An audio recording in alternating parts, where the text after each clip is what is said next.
사실 에베소서는 여러분들이 많이 들어서 알겠지만 바울이 3차 여행에 세웠던 이 교회, 그리고 아들 같은 디모데에게 맡겼던 교회, 그리고 소아시아의 터키 지역에 제가 여기서 한 2번을 가봤어요. 2005년에 그리고 2017년에 갔는데 제가 그 도서관 앞에서 사진 찍어서 내가 한번 집어넣어 봤습니다. 그리고 밑에는 그 에베소 정경이에요. 그 에베소하고 항구가 좀 가깝습니다. 왜냐하면 지중해에서 오는 물건을 갖다가 에베소에서 내려서 거기서 배로 또 유럽 쪽으로 이렇게 갔던 항구 지역입니다. 그래서 저기가 세계적으로 불가사의한 그 아데미 신전이라고 있어요. 아데미 신전. 가니까 엄청 크더라고요. 근데 이제 그거가 완전히 다 이렇게 복원된 것이 아니라 그 기둥들이 몇 개만 지금 남아 있습니다. 아데미 신전. 그리고 또 그 가슴이 여러 개 달린 그런 신이 있어가지고 풍요의 신, 또한 다산의 신이라고도 이야기하는 그런 신들이 유행했던 바로 그 지역이 에베소 지역입니다. 그리고 에베소 지역은 여러 가지 그 무역과 이런 배들이 왔다 가면 고린도 교회처럼 뭐가 왕성하냐면 우상의 그 모형들, 뭐 우상을 깎아 만든 이런 것들이 여러 가지 나라의 사람들이 배를 타고 와서 거기서 머물면서 자기 우상들에게 절을 하고 또한 그 배의 안전사고를 비는 그런 이유 때문에 많이 있습니다. 그리고 또 나가서는 배 사람들이 많이 이용하는 것은 뭐냐면 또 사창가. 저기 가면 그 사창가를 그것이 지금 마크가 있어요. 이 발자국을 해서 어디로 가면 그 하트하고 그 에로 사진 그 활 하트 모양의 활이 있어서 사창가가 있다는 표시. 근데 그것이 그때 그 당시의 것인지 잘 모른다고는 이야기하더라고요. 그런 그 모양들이. 그래서 지금 계속 발굴되고 있더라고요. 지금도 발굴되고 있고 그 뒤쪽에 산이 있는데 저 산을 계속 파면 계속 발굴해 나가고 있습니다. 그때 그 당시 그 모습을 복원하기 위해서. 그리고 원형 극장이나 엄청 큰 것들이 이 에베소에 있습니다. 그리고 에베소서는 여러분들이 이미 잘 알고 있듯이 어떠한 그 문제가 있어서 이렇게 편지를 쓴 건 아니에요. 문제가. 예를 들어서 뭐 고린도 교회에서 음란한 문제 이런 것들이 있으면 그 문제를 해결해서 서신서를 보내지만 에베소는 그냥 기본적으로 그리스도인들이 가져야 될 기본 교리랄지 믿음의 사람들이 어떻게 살아야 될지 이런 것들. 그리고 우리가 늘 서신서를 읽어보면 바울의 서신서를 읽어보면 늘 전반부는 믿음에 대해서 이야기하고 후반부는 믿음에 대한 삶, 어떻게 삶을 살아야 되는가. 이것이 계속 로마서에도 마찬가지고 12장까지 12장부터는 삶, 12장 전에는 믿음이 무엇인가. 마찬가지로 에베소서도 마찬가지로 1장부터 4장까지는 믿음에 대해서 어떻게 우리가 믿음을 받고 어떻게 구원을 받았는가. 그러면 믿음을 가지고 구원받은 사람이 어떻게 살아야 되는가. 4장부터 이제 6장까지 이렇게 계속 나열되어 있습니다. 그러니까 바울의 서신서는 늘 믿음과 삶을 같이 이야기합니다. 그런데 잘못 이해하고 계속 바울은 믿음이란 그 어떤 감정적인 측면, 또 이론적인 측면, 지적인 측면만을 계속 이야기한 것처럼 이야기를 하게 되는 거죠. 오늘도 정말 이 놀라운 비밀들, 이 설교를 준비할 때 정말 일주일 꼬박 준비했습니다. 준비하고 또 내가 모르는 것은 고서, 17세기, 16세기 사람들이 어떻게 이것을 했는가. 근데 이걸 다 이야기하려고 한다면 뭐 시간이 30분, 40분 이 안에 다 이야기하기란 그러고요. 정말 이 에베소서는 바울의 꽃이라고도 이야기할 정도로 잘 기록되어 있고 잘 설명되어 있는 구원의 기쁨, 감격, 그리고 그리스도인들 어떻게 살아야 될지 이런 의미로 되어 있는데 여기가 이제 에베소 아닙니까? 여기 예루살렘. 그래서 보통 배를 타고 가면 이렇게 내륙으로 이렇게 거쳐서 이렇게 갑니다. 이렇게. 그리고 여기는 그리스 지역. 이런 식으로 이제 소아시아 7개가 있는 쪽이 이쪽입니다. 2차 때 바울이 그 아시아로 가려고 했다. 그런데 하나님이 막았다라는 이야기할 때 바로 이 지역을 아시안 마이너라고 합니다. 아시안 마이너. 이제 다른 사람들이 하나님께서 아시아로 가는 걸 막았다고 생각해서 뭐 인도나 중국이나 한국 이쪽이 아시아가 아니라는 것. 바로 바울과 일행들이 이쪽 에이시안 마이너 이렇게 터키 지역에 있는 아래쪽에 소아시아 7개가 있는 지역으로 가려고 했지만 하나님의 영이 막아서 이렇게 마케도니아로 갔던 마케도니아의 사람이 불러서 갔다라는 이제 그런 이야기가 있듯이 우리는 이 소아시아 7교회를 통해서 이미 잘 알고 있고 또 이 에베소 가운데 하나님께서 우리에게 주시고자 한 메시지가 무엇인지 오늘 말씀을 나눌 텐데 그 바울의 그 서신서 중에서 예수 그리스도 안에란 말이 상당히 많이 나옵니다. In Jesus Christ. 예수 그리스도 안에란 말이 바울의 서신서 중에 13권 중에 163차례, 약 163차례가 In Jesus Christ. 예수 그리스도 안에서. 예수 그리스도 안에서란 말이 많이 나옵니다. 그런데 에베소서, 이 에베소에서는 그 중에 무려 약 35번, 35번이 In Jesus Christ, In Him 이렇게도 표현되고 In Him 그렇게도 표현되고 In Jesus Christ 이렇게 표현됩니다. 그러니까 예수 그리스도의 안이란 것이 얼마나 바울에게 중요한 건지 그리고 성부, 성자, 성령의 역사하심 이 삼위일체도 결국적으로 하나님 아버지께서 예수를 통해서 일하게 되시고 성령 하나님도 마찬가지로 예수 그리스도의 이루는 일을 확증시키는 그래서 in Jesus Christ가 얼마나 중요한지 물론 여러분은 Christ 하면 생각나는 것이 잘 알고 있듯이 메시하 이게 히브리어로 메시하라고 이야기합니다. 그러면 영어로 메사야 이렇게 영어로 이야기한다. 근데 이것은 여러분 기름 부었다는 의미가 있는데 그 구약에서도 마찬가지 크게 성지기에서 직분 중에서 기름을 부어서 세웠던 것이 그게 왕을 세울 때나 제사장을 세울 때나 선지자를 세울 때 이러한 기름을 부어서 세우기 때문에 하나님의 구별된 일꾼으로서 하나님께서 특별히 세울 때 이 기름을 부었다 이야기하고 신약에서 예수 그리스도를 이제 그리스도라고 이야기하지 않습니까? 바로 구원의 왕으로서 구원의 제사장으로서 구원의 선지자로서 이렇게 구원을 목적으로 한 그러한 왕과 제사장과 선지자 역할을 삼중주일 예수님께서 감당을 하신다. 그러면 직분적으로 크라이스트라면 예수는 뭐냐?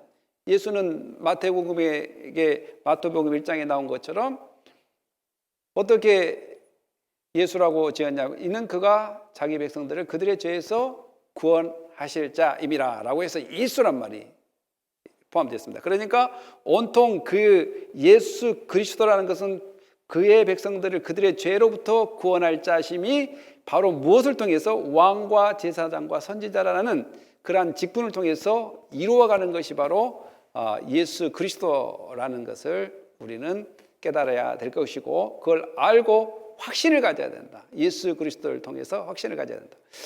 그런 의미에서 오늘 말씀을 좀 살펴볼 텐데 우리가 늘 그 애종론, 선택론 이야기할 때 자꾸 칼빈을 이야기하는데 칼빈은 애종론에 대한 그 이야기와 선택론에 대해서 본인 스스로가 만들어낸 것도 아니고 성경에 나온 것을 가지고 이미 어거스틴 4세기의 교부들도 그 성택과 애정이란 그런 것들을 이야기함으로써 칼빈이 그에 대해서 잘 이렇게 정리를 해서 기독교 강해나 그의 주석이나 그의 가르침 곧 후대의 그의 제자들이 이렇게 튤립교리라는 것들을 만들어서 알미니안주의자들이 증거했던 그들이 반박했던 것들을 이게 반박하고 논리적으로 했던 것인데 마치 이 애정과 선택이 칼빈이 만들어낸 것처럼 칼빈을 요구를 하고 있으니 참 안타까운 사실이죠. 이제 오늘 그것도 살펴볼 것이고 오늘 그 바울이 증가한 이 에베소서를 볼 때 바울이 존재가 누군가, 바울 존재가 누군가. 바울은 자기가 종되고 싶어서 종이 된 것이 아니라 여러분들이 담에색에 갈 때 거절할 수 없는 예수 그리스도의 부르심과 콜링을 통해서 예수 그리스도의 그 강력한 은혜를 통해서 컨버전 된 사람이 바울입니다. 그때는 사울이었는데 그런데 자기가 이 에베소를 증거를 하는데 이 서신서를 썼는데 본인이 누군가 나는 하나님의 종이다. 하나님의 종.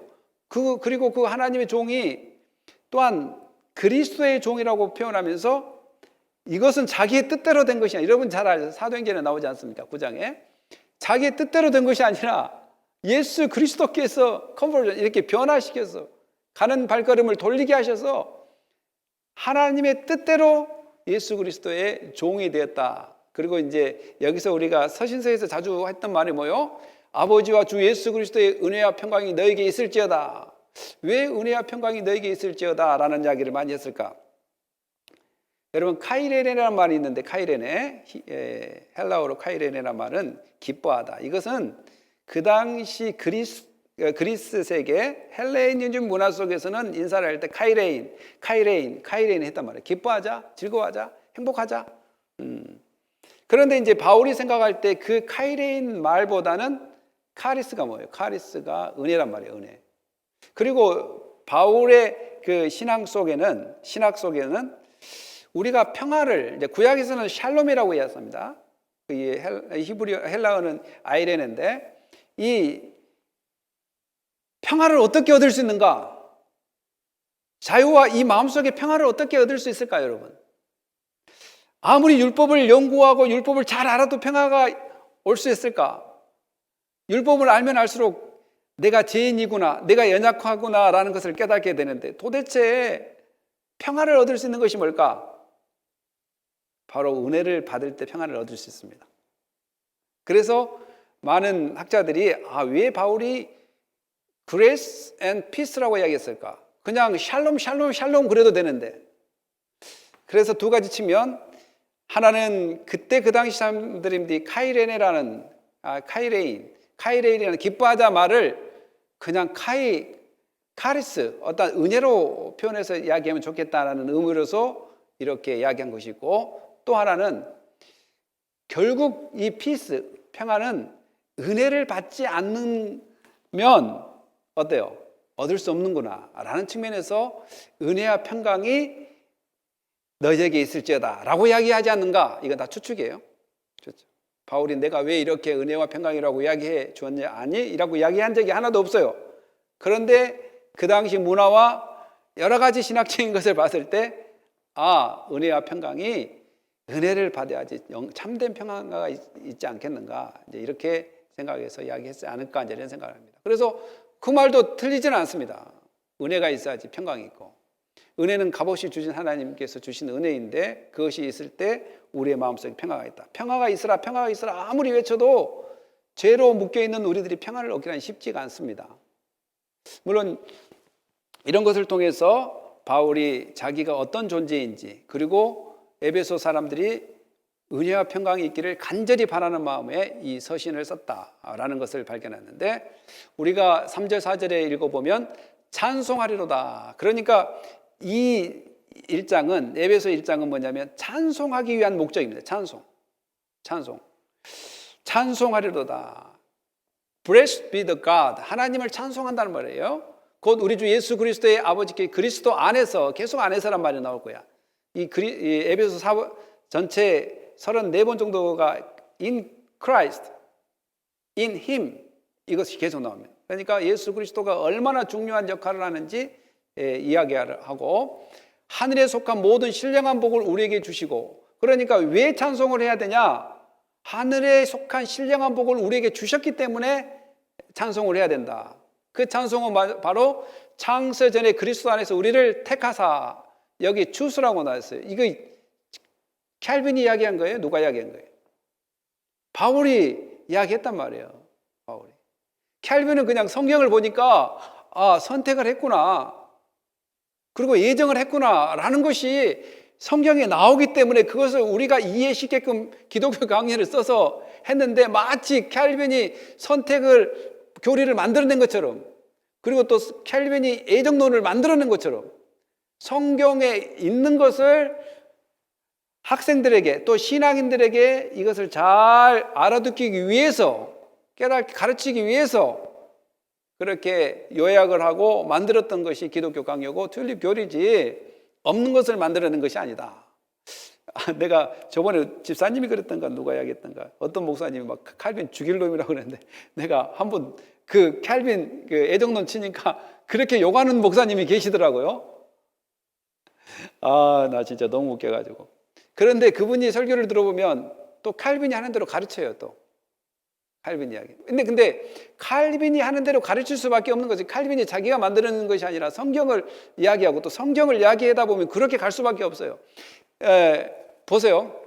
신령한 복을 주었다. 이것이 창세전에 그리스도 안에서 우리를 택하사 우리로 사랑하사 그의 앞에 거룩하고 흠이 없게 하시려고 택한 목적이 있습니다. 택한 목적이.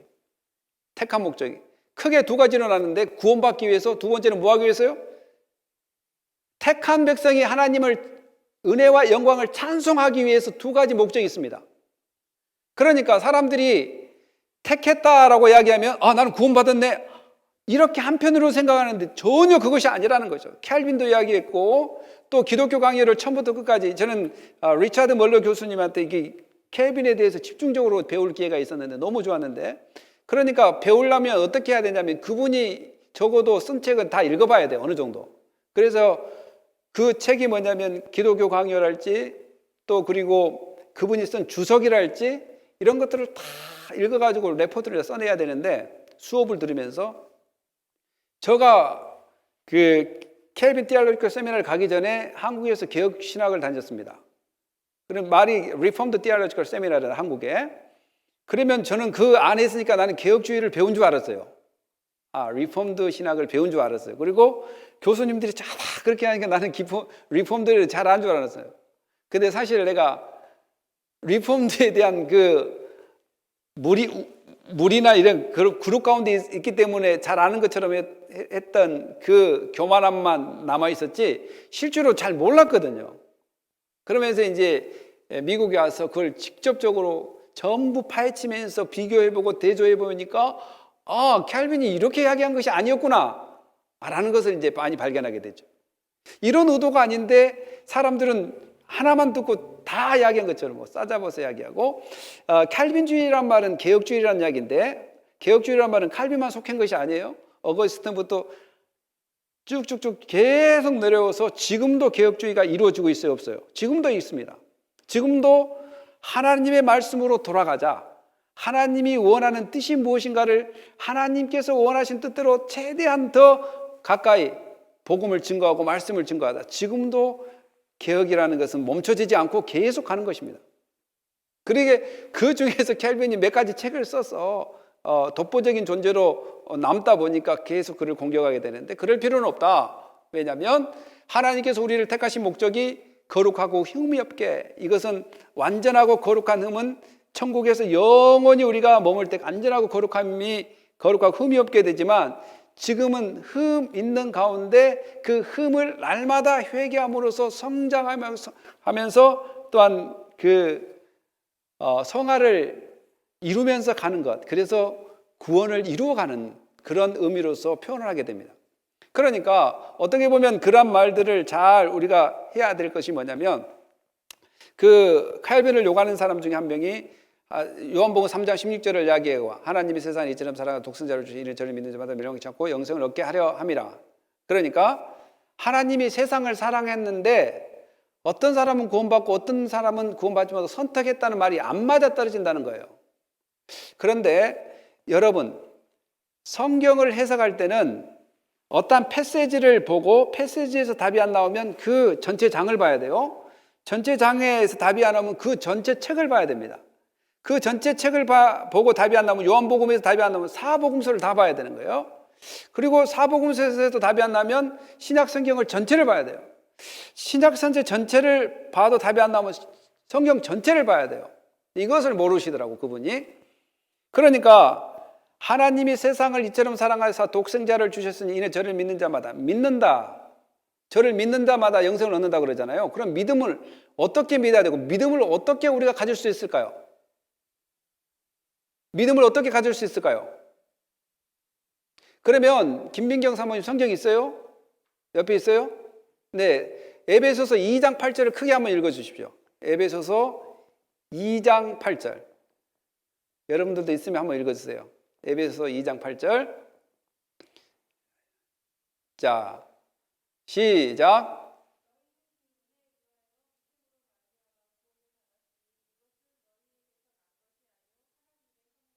믿음이 어디서 났다고 합니까? 예? 너희에게서 난 거래요? 아니면 어디서 난 거라고 합니까? 하나님의 선물이라고 이야기하지 않습니까? 하나님의 선물. 그러니까 우리가 예수 그리스도를 믿고 구원을 받는다. 누구든지 구원을 받는데 거기는 예수님께서 일목요연하게 썼지만 그러면 구체적으로 디테일하게 믿음을 어떻게 받느냐가 또 다른 데서 뭐라고 이야기하는 것을 찾아야 되는데 그냥 누구든지 구원을 받는다는 그 말에만 포커스를 맞춰가지고 마치 선택이란 말이 안 맞다라고 이렇게 이야기해 버린다는 거죠. 선택이란 말. 근데 오늘 에베소서 1장 3절 4절도 어떻게 이야기합니까? 이거 칼빈이 이야기한 거 아니에요. 바울이 지금 서신서에서 에베소 쓰고 있습니다. 신령한 복 우리에게 주시되 곧 창세 전에 그리스도 안에서 우리를 택하사, 추스라고 이야기했습니다. 정확하게.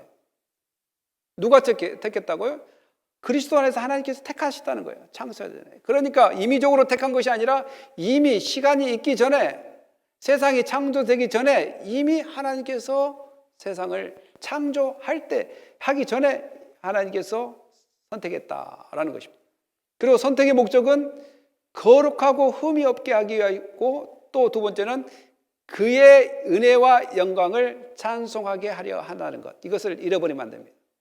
그래서 사람들이 잘못 나는 구원받기 위해서 예수를 믿는다. 노 구원받는 것은 당연하고 구원받는 사람이 어떻게까지 선택한 이유가 뭐냐면 두 가지가 나타나야 돼요. 두 가지가. 분명히 그의 은혜와 영광을 찬송하지 않는 사람은 선택됐는지 안 됐는지 잘 모르겠어요. 왜냐하면 분명히 성경에서 선택한 이유가 바로 거룩하고 흠이 없게 하기 위해서. 그리고 두 번째로는 그의 은혜의 영광을 찬송하게. 찬송은 예배라는 표현을 많이 쓰지만 예배라는 표현을 넓게 의미한다면 생활 속에, 삶 속에서 하나님 말씀을 드러내는 삶, 또 하나님께 영광을 돌리는 삶. 그것이 성경에 예수님이 가르친 것이 뭐죠? 하나님을 영화롭게 사람을 사랑하며 사는 것. 하나님을 사랑하고 이웃을 사랑하는 것. 그러면 우리의 삶 속에 택함 받는 백성들의 삶은 하나님께 예배를 드리는 삶뿐만 아니라 이웃을 사랑하는 마음이 같이 존립해야 된다는 것입니다. 이것이 바로 그의 영광을 찬송하는 것이다. 찬송. 그래서 택함 받은 사람들이 할 일이 많아요, 안 많아요? 많아요. 할 일이 많아요. 택함 받은 백성들은 할 일이 많을 수밖에 없어요. 왜냐하면 그의 은혜의 영광을 찬송한다는 의미가 두 가지 측면에서 하나님을 사랑하고 이웃을 사랑해야 되는 그 막중한 사명을 가지고 있기 때문에 그렇습니다. 전도를 왜 하느냐? 하나님이 택했는데 하나님께서는 하나님은 시간이 있어요, 없어요? 하나님은 시간 존재에 있는 것이 아니고 하나님 자신은 제4차원, 5차원의 세계에 살고 있는 분이십니다. 살고 있다는 표현도 좀 안 맞는데 계시는 분이었죠. 그래서 하나님을 이야기할 때 뭐라고요? 여호와 하나님. 그러면 영어로는 뭐라? I am who I am. 현재형이에요, 현재형. I am who I am. 그러니까 하나님은 예전과 지금과 현재, 미래 이것이 아니라 그냥 지금이에요, 지금. 그러면서 하나님께서는 이미 선택된 자를 선택했고 또한 전도를 그러면 어떻게 하냐? 전도는 하나님의 방법이 여러 가지 다양한 방법이 있지. 그 중에 하나가 뭐냐면 전도의 미련한 방법을 통해서 하나님께서 일하는 수단입니다. 수단. 그러니까 이것을 통해서 이게 선택했는데 왜 전도를 이것은 좀 어리석인 거죠. 하나님 선택한 그가 이런 방법으로 계속해서 그의 선택을 이루어가겠다는데 마치 내가 돈이 예를 들어서 100불이 있어서 내가 주고 싶은 우리 딸에게 100불을 줬는데 갑자기 큰애가 아빠 왜 나는 안 줘요? 이야기한 거 똑같아요. 아니 내 돈을 가지고 내가 딸이 예뻐서 줬는데 큰 아들이라고 나한테 와서 왜 자기한테 돈 100불 안 줘? 아니 조건이라 할지 내가 뭐 준다고 이야기한 약속도 안 했는데. 예를 들어서 이런 식으로 계속해서 그 어떤 그 선택된 것들에 대해서 인간의 그 제안을, 그리고 사랑하는 성도 여러분, 잘 생각해 보십시오. 여러분이나 저나 선택되지 않는 사람이 다 죽을 사람이었어요. 다 이미 죄로 죽을 사람이었어요. 그러니까 하나님께서 선택을 안 했다고 해서 살 사람들이 아니었단 말이에요. 여러분들이나 저나 다 죽을 사람이었어요. 죄로 인해서. 죄의 대가는 사망이니까. 그 죽을 사람 중에서 하나님께서 몇 명을 이렇게 선택했다고 해서 이 죽을 사람이 왜 나는 선택 안 해주냐 이렇게 이야기할 수 없는 것이랍니다. 이미 죽기로 된 사람이 죽는 것은 당연한 원리이기 때문에 그러죠. 그리고 그 선택과 예정은 그 다른 그 조건이 없어요. 창조자 대신 하나님께서 자기의 기쁘신 뜻대로 했다고 이야기합니다. 한번 읽어봐요. 그 기쁜 시작. 그 기쁘신 뜻대로 우리를 예정하사 예수 그리스도로 말미암아 자기의 아들이 되게 하셨으니. 자, 여기까지만 읽읍시다. 신령한 복이 뭐냐? 하나님께서 자기의 기쁘신 뜻, 창조주가 자기 기쁘신 뜻대로 선택했다는데 죄인 우리가 피조물이 하나님 왜 그랬어라고 이렇게 따질 수가 없는 것입니다. 하나님이 기쁘신 뜻대로 우리를 예정하사, 저기 predestination이 칼빈이 만들어낸 이야기가 아닙니다. 성경에 나오잖아요, 이게. 예정하사 예수 그리스도로 말미암아 자기 아들들이 되게 하셨다. 그래서 신령한 복이 바로 첫째는 우리가 하나님의 자녀 되기 위한 것이라는 것입니다. 하나님의 자녀 되기. 그러니까 여러분 한번 잘 생각해 보십시오. 저가 만약에 잘해가지고 구원을 받았다면 이 구원의 주체가 저한테 있습니다. 구원의 주체가 저한테 있으면 얼마나 불안한 줄 아십니까? 왜냐하면 여러분들이 여러분 스스로를 잘 알지 않습니까? 내 자신이 불안전하고 내일 오늘 우리 잘 알지 않습니까? 막 우리 교회 와가지고 막 뼈를 묻는다, 뭐 우리 교회에서 뭐 이렇게 한다고 해도 그날 또 어느 순간 큰 교회에서 누가 친구가 오라 그래서 할 수 없이 가봐야 되겠다고 바꿔버리잖아요. 이 불안한 인생입니다, 다들. 그런데 구원이 자기에게, 이 불안한 인간에게 달려있다면 그 구원을 누가 보장해 줄 것이라고 생각하십니까? 그러나 나의 이 불안보다 더 완벽하시고 위대하신 하나님이 주권을 가지고 구원을 한다면 우리는 믿을 수가 있습니다. 믿을 수가 있는 거죠. 하나님이 주권자가 되신다면 우리는 믿을 수가 있습니다. 그래서 우리가 하나님의 자녀, 하나님의 백성이 되는 것이 얼마나 확신을 가져야 될지. 구원의 주체가 누구한테 있기 때문에 그렇습니까? 하나님에게 있기 때문에 확신이 드는 겁니다. 만약에 어떤 목사한테, 김유정 목사한테 있다면 여러분 불안해서 구원 담보가 안 될 겁니다, 아마. 사람한테 구원의 어떤 그 확증이 된다면 그 사람이 언제 변할 줄 모르는데 그 구원이 불안하지 않겠습니까? 그러나 영원히 변함없으신 하나님, 그 하나님이 구원을 작정했다면 우리는 확신을 갖게 된다는 거죠. 그래서 확신을 갖게 되고 선택과 예정이 된 사람은, 물론 선택과 예정은 다른 의미가 아닙니다. 선택된 사람을 어떻게 선택되었는지 예정을 통해서 자세히 설명하는 것, 바로 이 예정과 선택의 원리입니다. 그러니까 다른 의미가 아니라 한 의미를 가지고 선택된 것을 예정이라는 측면에서 어떻게 선택을 설명하는가라는 의미에서 연결되어 있고, 절대 칼빈이 스스로 독단적으로 만드는 말도 아니고 칼빈이 혼자 말도 아니고 어거스틴부터 계속해서 루터 또 그 후대 개혁주의자들이 계속해서 만들어낸 그 성경에 나온 이야기를 하고 있다는 것, 이것을 우리는 알아야 됩니다. 하나님의 속성 중에 공의적인 속성이 있고 비공의적인 속성이 있어요. 공의적인 속성은 하나님 마음 아파요, 안 아파요? 그의 자녀들이 죄를 짓거나 하나님을 떠나면 마음 아프죠.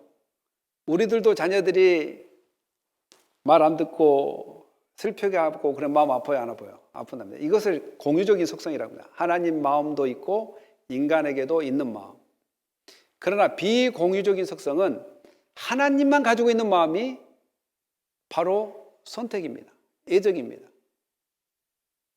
우리는 사람을 애정할 수도 없고 선택할 수도 없어요. 우리는 내 스스로가 내가 구원받았다라고 내 스스로를 구원시킬 수도 없습니다. 바로 하나님이 나를 선택해 주시고 그 애정에 따라 나를 구원해 주셨기 때문에 은혜를 받았다라고 이야기합니다. 그래서 우리가 그 은혜의 영광을 찬송할 수밖에 없다는 것입니다. 은혜를 어떻게 보답하겠습니까? 바로 찬송으로 보답하는 거예요. 찬송은 노래만 찬송이 아니라고 했습니다. 하나님을 높이는 모든 행위를 찬송이라고 이야기했습니다. 그러니까 구원파처럼 그냥 구원받았으니까 아무렇게나 살아도 된다. 한 번 회개했으니까 회개할 필요 없다. 이렇게 생각한 것은 뭘 지금 모르는 것입니까? 그의 은혜의 영광을 찬송하게 함이라는 것을 모른다는 것입니다. 참된 애정 가운데 선택된 사람은 분명히 구원의 확신을 갖게 되고 이 남은 여정, 남은 이 삶을 또한 영원한 천국에서 영원히 주의 영광을 위해 살아갈 수밖에 없다는 것. 하이델베르크 교리문답과 웨스트민스터 신앙고백서도 인간의 제일된 본분은 하나님의 영광을 위해 사는 것이 인간의 제일된 본분이다 라고 이야기하는데, 그것이 그냥 나온 말이 아니라 이렇게 성경을 요약해보고 다 살펴보니까 그거밖에 답이 없다. 두 번째로, 또 여러분들이 더 잘 하실 것입니다. 구원이 내가 처음에는 열심히 해서 구원받은 줄 알았는데 예수를 오래 믿고 보면 하나님의 은혜라라고 대부분 침략에도 이야기하고, 그 욕했던 그 사람도 하나님의 은혜라고 이야기하고, 오늘 우리들도 뭐라고 이야기해요? 하나님의 은혜구나. 이 구원이 믿으면 믿을수록 깨달아지는 거다 말입니다. 하나님의 은혜라는 구원이. 물론 이 말 속에는 엄청난 의미들이 있고 산악 말을 있지만 이제 설교 시간이니까 길게 할 게는 안 되고요. 또 한번 읽읍시다. 우리는 시작. 우리는 그리스도 안에서 그의 은혜의 풍성함을 따라 그의 피로 말미암아 속량 곧 죄사함을 받았느니라. 이는 그가 모든 지혜와 총명을 우리에게 넘치게 하사 그의 뜻을 비밀을 우리에게 알리신 것이요 그의 기뻐하심을 따라 그리스도 안에서 때가 찬 경륜에 의하여 애정하신 것이라. 그러니까 계속 애정했다, 선택했다, 켈빈이 이야기 안 했다는 거예요. 성경이 나온 말이에요. 제발 여러분들 앞으로 켈빈 욕한 사람들을 보면 에베소서를 좀 제대로 좀 읽어봐라, 그렇게 이야기를 해야 돼요, 사실은.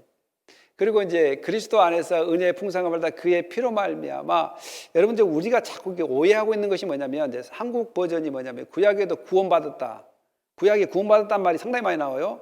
그러면 그 구원받았다는 것을 어떠한 위협으로부터 또 안 좋은 상황에서 구원받았다와 내 영혼이 속죄받았다, 천국에 간다, 이것을 좀 우리가 잘 이해를 못하고 있는 것 같아요. 구약에서 구원받았다 이 말은 대부분 피지컬리예요. 피지컬리. 바로의 그 노예 같은 삶에서 엑소더스, 탈출됐다, 해방됐다, 구원받았다. 그렇다면 이 바로의 그 노예 생활로부터 피지컬리 이렇게 엑소더스 했다는 거예요. 그런데 대부분 이 구약에 구원받았단 말이 많다 보니까 꼭 그것을 뭐가 연결시키냐면 천국 간다, 이 말하고 많이 연결을 시켜요. 그러다 보니까 구약의 이스라엘 백성 중에 구원 받지 못한 사람이 있을까요, 없을까요? 있습니다. 아니, 이스라엘 백성을 선택했다는데 왜 저렇게 천국을 못 가고 저렇게 낙후되고 있지? 그러면 이스라엘 백성을 선택했다는 의미가 무엇일까? 그럼 하나님은 선택했단 말을 쓰는데 어떠한 장소를 선택할 때도 선택합니다. 자, 하나님께서 예루살렘을 선택했어요, 안 했어요? 선택했어요. 가나안 땅을 선택했어요, 안 했어요? 선택했어요. 그러면 선택했다고 그 선택 원리가 그 땅이 천국 가는 것입니까? 아닙니다. 그 문맥상 선택의 원리와 구원의 원리, 그 문맥상에서 알아들어야지 모든 것을 구약에 구원받았다, 또 이스라엘 백성들이 하나님께 선택받았다라고 할 때 구원과 모든 것을 직결시키기 위한 것이 아니라는 거예요. 하나님 분명히 그랬지 않습니까? 이스라엘 백성은 나라로 선택을 했지만 그들이 나의 말을 순종하지 않고 나의 말을 따르지 않으면 나는 그들의 구원을, 그들의 영혼을 책임질 수 없다는 거. 그러나 신약에 와서는 예수 그리스도를 통해서 선택하고 구원받았다는 것은, 이것은 속죄의 원리입니다. 속죄의 원리. 어떤 피지컬리 어려운 상황에서 구집어냈다는 것이 아니라 죄 가운데서 해방시켜주고 죄 가운데서 주가 될 백성을 구원해 줬다는 의미. 그래서 성경을 볼 때는 한국말의 좀 그 번역의 좀 그 구원, 선택, 이것을 쓸 수밖에 없지만 그 문맥의 이 선택은 어떤 선택인가, 이 구원은 어떤 구원인가를 문맥적으로 보는 눈이 있어야 됩니다. 그렇지 않고서는 계속 오해를 하게 되고, 그 부분도 할 말은 많지만 하여간 이 예수 그리스도 안에서 하나님께서 속량 곧 제사함, 여기는 속량이라는 것이 뭐냐면 그 구원은 어떤 구원이냐면 제사함의 구원을 이야기하고 있습니다. 여기서는 이해가 되십니까? 그러니까 예수 그리스도 안에서 선택된 자, 또 예정된 자는 속량을, 제사함을 받게 되는 그 영적인 신비의 복을 받게 되는, 신령한 복을 받게 됐다는 거예요. 그래서 하나님 아버지께서, 여기 이제 우리가 이 에베소 1장을 보면 그란 말이 많이 나와요. 지시대명사 그, 도대체 그가 여기서는 어떤 근지, 한번 봐보세요. 엄청 많이 그가 나올 겁니다. 하나님이 근지, 예수님이 근지, 성령님인지 이거 따라가기가 쉽지 않아요. 여러분 한번 읽어보면 이것을 자세히 보고 원문을 갖다 놓고 앞뒤 문맥을 잘 살펴야지 발견할 수 있어요. 그가 누군지. 그러니까 오늘 리브도 우리는 그리스도 안에서 그의 은혜의 풍성함을 따라, 여기서 그는 누굴까요? 우리는 그리스도 안에서 그의 은혜의 풍성함을 따라, 이건 누굴까요? 우리가 봤을 때 예수 그리스도처럼 돼 있잖아요. 우리는 그리스도 안에서 그의 은혜의 풍성함을 따라, 여기서 하나님입니다. 하나님. 우리는 그리스도 안에서라고 나왔죠. 하나님의 은혜의 풍성함을 따라 그의 피로 말미암아, 여기는 이제 예수의 피란 말입니다. 피로 말미암아 속량 곧 제사를 받았으니 이는 그가 모든 지혜와 총명을 우리에게 넘치게 하사. 그러면 그가 모든 지혜와 총명을 우리에게 넘치게 했다. 이 그는 또 누굴까요?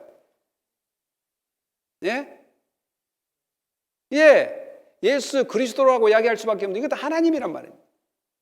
하나님이 모든 지혜와 총명을 우리에게 넘치게 하사 그 뜻의 비밀을 우리에게, 뭐가요? 여기서 그는 뭘까요? 하나님의 뜻의 비밀을 우리에게 알리신 것이요. 그의 기뻐하심, 그는 누굴까요? 하나님의 기뻐하심을 따라 누구 안에서? 그리스도 안에서 때가 찬 경륜을 위하여 예정하신 것이다. 여기뿐만 아니요, 계속 나오면 그가 도대체 누군지. 그래서 성경을 디테일하게 봐야 되는 것이 커피 브레이크를 해야 된다는 이유가 여기에 있는 거예요. 물론 커피 브레이크 한다고 해서 이 의미를 100% 깨닫지 못하는 것을 내가 알긴 알아요. 그래서 이제 마지막에 목사님들이 정리를 해주잖아요. 정리를 10분이나 15분. 이걸 준비를 많이 하지 않으면 목사님들도 힘들어요. 이거 도대체.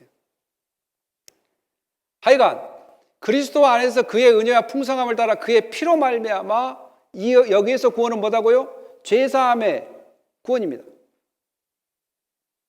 이것은 예수 안에서, 그래서 하나님도 누구를 통해서 계속 일을 하세요?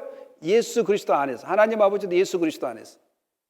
그 비밀은 뭐예요? 바로 구원의 그 비밀을 예수 그리스도 안에서 이루었다는 것을. 그리고 이 모든 것은 피조물인 하나님께서 만든 그 사람들이 결정권자가 아니라 사람을 만든 하나님의 기뻐하심을 따라 예정하고 선택한다는 것이죠. 자, 우리 인간들은 누가 선택하고 예정된지 알아요, 몰라요? 모릅니다. 그래서 누구든지라고 표현해야 돼요. 누구든지라고. 자, 근데 하나님은 알아요, 몰라요? 하나님 편에서는 예정나고 선택된 자가 구원받는다고 이야기합니다. 그래서 천국에 들어가면 천국 문 앞에서는 누구든지 예수 믿어야 구원받는다고 이야기하지만 천국 문 들어와서는 선택받은 자가 구원을 받았다라고 이렇게 설명하는 사람도 있습니다. 경륜을 위하여 예정하신다. 그래서 여러분들이 가지고 있는 구원에 대해서 확신을 가져야 됩니다. 내가 열심히 노력해서 받았다면 불안해요. 지금도 불안해.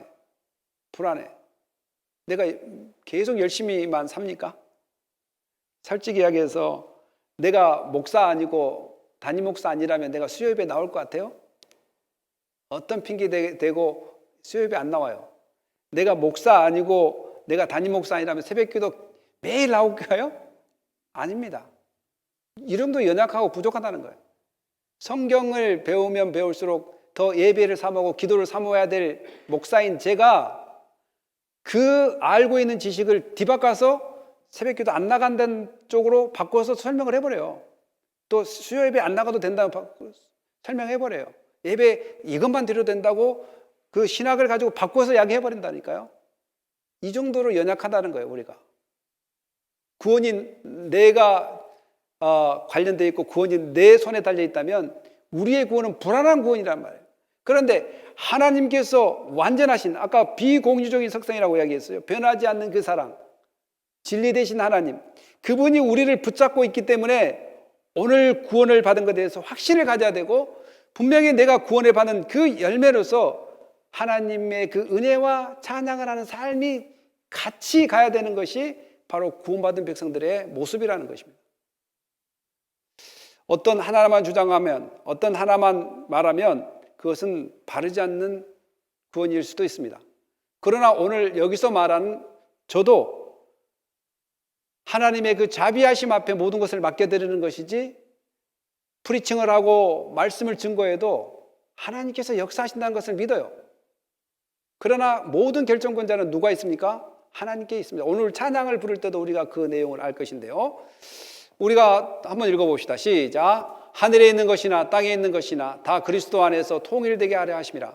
모든 일을 그의 뜻의 결정대로 일하시는 이의 계획을 따라 우리가 예정을 입어 그 안에서 기업이 되었으니 이는 우리가 그리스도 안에서 전부터 바라던 그의 영광의 찬송이 되게 하려 하심이라. 그러니까 계속 이 에베소에서 무엇과 구원 예정되고 택한 것과 또 우리가 그를 영광과 찬송해야 된다는 것을 두 개를 계속 이야기합니다. 선택받은 사람들의 삶. 시간이 많이 가서 넘어가겠습니다. 시작. 마지막 시작. 그 안에서 너희도 진리의 말씀 곧 너희의 구원의 복음을 들고 그 안에서 또한 믿음의 약속 성령으로 인치심을 받았으니 이는 우리 기업의 보증이 되사 그 얻으신 것을 속량하시고 그의 영광을 찬송하게 하려 하심이라. 6절, 12절, 14절 계속 하나님의 은혜를 찬송하고 영광을 돌려야 된다. 누가? 선택받은 사람이. 그러면 선택받지 않는 사람들의 특징은, 이거는 완전히 고정된 것이 아닙니다. 인간이 봤을 때 이야기하는 거예요. 하나님이 봤을 때는 완전히 고정됐지만 인간이 좀 평가를 해본다면, 평가할 자격도 안 되지만 평가를 해본다면, 선택받았다 어떻게 알 수 있는가? 희미하게 알 수 있는 방법은 구원에 대한 확신이 있는지, 두 번째는 내가 하나님의 영광을 위하여 살고 가고 있는지, 그걸 우선으로 여기고 있는지, 이것을 보면 희미하게나마 사람의 눈으로는 평가할 수 있다. 그러나 그것도 불완전하다. 오직 구원은 누구한테만 있다? 하나님한테 있다는 것이기 때문에 그렇습니다. 그러니까 오늘 이 에베소 1장에 딱 세 입격이 나오는데, 누구 세 입격이 나오죠? 하나님 아버지, 그리고 예수 그리스도, 성령, 하나님. 이 세 분 입격이 오늘 이 에베소 1장에 나오게 됩니다. 그래서 그 안에서 그는 누굴까요? 그는 누구죠? 말 잘못하면 안 될 것 같으니까. 여기는 그 안에서 너희들 진리의 말씀, 그 안에서 하나님일까요? 예? 여기는 예수 그리스도입니다. 예수 그리스도. 예수 그리스도 안에서 너희의 진리의 말씀, 곧 너희의 구원의 복음을 듣고 그 안에서 또한 믿어. 그거는 누구가요? 예수 그리스도 안에 또 믿어 그의 약속의 성령으로 인치심을 받았으니 우리는 우리 기업의 보증이 되고 그 얻으신 것을 속량하시고 그 얻으신 것 성령과 그의 영광을 찬송하게 하는. 여기 그의 영광은 누굴까요? 그의. 예, 하나님의 영광을. 아니 지금 내가 하나하나 짚어서 이러지 앞으로 1절부터 계속 보면 이 그란 말이 나오는 도대체 여기 어떤 뭘 집어야 될지 상당히 힘들어요. 모르겠어요. 사도행전 끝나고 구약 한번 갔다가 그때 에베소서를 한번 우리가 커피 브레이크를 해볼 텐데 이런 것들을 잘 좀 짚고 넘어가야지 우리 신앙이 흔들림이 없습니다. 그냥 무턱대고 믿거나 무턱대고 그냥 아멘하면 안 되고 왜 우리가 구원을 받았는지, 우리가 누구 안에서 구원을 받았는지, 그리고 우리가 받은 구원이 왜 은혜라고 이야기할 수밖에 없는지, 여러분 침례교나 다 가버리지 알미니안주의들도 다 은혜로 구원받았다고 이야기해요. 그러면 그 은혜에 구원받았다는 의미가 뭔지. 그러니까 말은 막 칼빈 싫어한 것처럼 해가지고 칼빈처럼 다 설교해요. 잘 들어보세요. 은혜로 산다고 이야기하고. 찬양도 은혜 아니면 나는 살 수 없는 찬양 있잖아요. 오늘도 분명히 지금 찬양을 부를 텐데 그 창도 마찬가지로 다 대부분 어느 교단이고 다 부른다는 찬양이에요. 그 찬양. 그럼 왜 그 찬양을 부를까요? 구원하심이 누구한테 있다고 그래요? 보좌에 앉으신 하나님과 어린 양께 있다라고 왜 찬양을 그렇게 부르냐는 거예요. 말은 다 그렇게 캘빈이 싫고 그런 애정론과 선택론을 다 싫어하고 인간의 노력이 분명히 들어간다고 이야기하면서 왜 구원하심이 뭐예요? 보좌에 앉은 어린 장가 하나님께 있더라고 왜 그렇게 찬양을 하냐 이 말은 내 말은 구원하심이 내가 좀 노력도 좀 하고 하나님 예수님께서 피 흘려줘가지고 두 개가 합쳐서 있도다 이런 식으로 가사가 나와야 된단 말이죠.